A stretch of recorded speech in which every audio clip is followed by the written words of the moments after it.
Hi everyone, welcome and welcome back to JUENFO Kitchen, where we just enjoy food. So let's enjoy some delicious Jamaican curry chicken.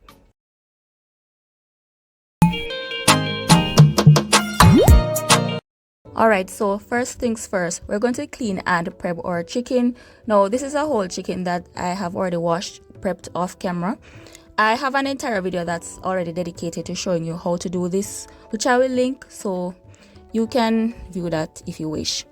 You can use any part of the chicken that you like. This chicken is almost 3 pounds, so 3 pounds of whatever part of the chicken you like will suffice.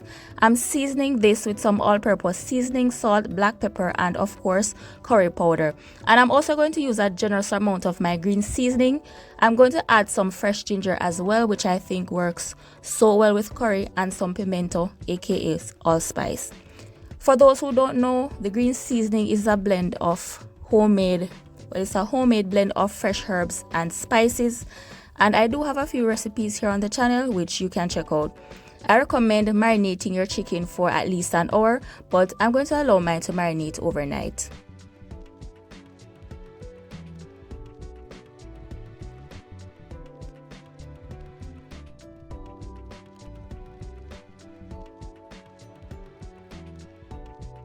I'm going to heat 1 to 2 tablespoons of coconut oil on high, or you could use whatever oil you have on hand. Then I'm going to saute 1 more teaspoon of the curry powder for about 10 seconds, and this is what we like to refer to as burning the curry, which helps to bring out the flavors a lot more. Once I add the chicken in, I'm going to let it sit for about a minute before I start moving it, so it can sear up nicely. And if you have marinated your chicken overnight like I did, make sure you take it out of the fridge for at least half an hour to an hour, depending on how hot your kitchen is, so you can get the chill from off of it. I'm going to saute the chicken for 3 to 5 minutes, stirring periodically, then adding some fresh herbs and spices, including a little piece of green bell pepper, which complements the curry flavor so well. If you want, you could add more of the green seasoning instead, especially if it's fresh, as the flavors are more potent. I'm going to cover and allow that to cook in its own juices for 5 minutes. Then add about a cup of hot water. You can add more if you want more gravy.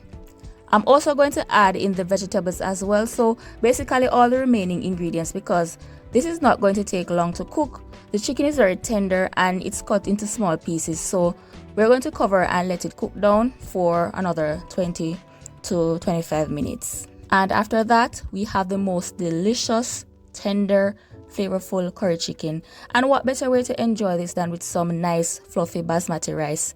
I make this almost every week. It's one of those midweek dishes that you can whip up in no time, and it's also wonderful for meal prep. Sometimes I'll make extra and freeze it. It heats up really well over the stove, and you can't tell that it's not freshly cooked.